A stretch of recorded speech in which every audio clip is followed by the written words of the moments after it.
Welcome, in front of me is ACER TravelMate P2, and in this video I will tell you how to connect this laptop to two monitors.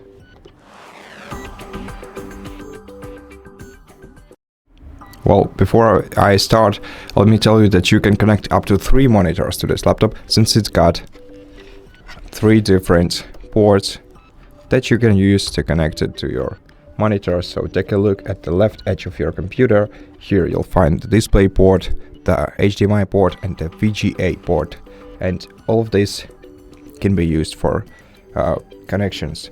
So grab two cables.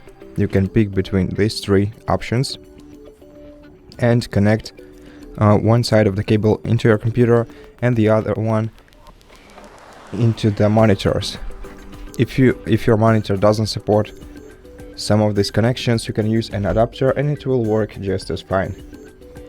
And once you connect your laptop to the monitors, you have to plug in both monitors to the power source, and once they are powered, you have to use the combination of Windows and P buttons at the same time on your monitor, and then select either duplicate option if you want to duplicate the image from your desktop to the monitors, or extend option if you want the monitors to be an extension of your laptop.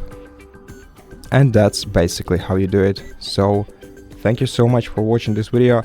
If you liked it, consider subscribing to our channel, leave us a like and a comment below, and I'll see you in the next one.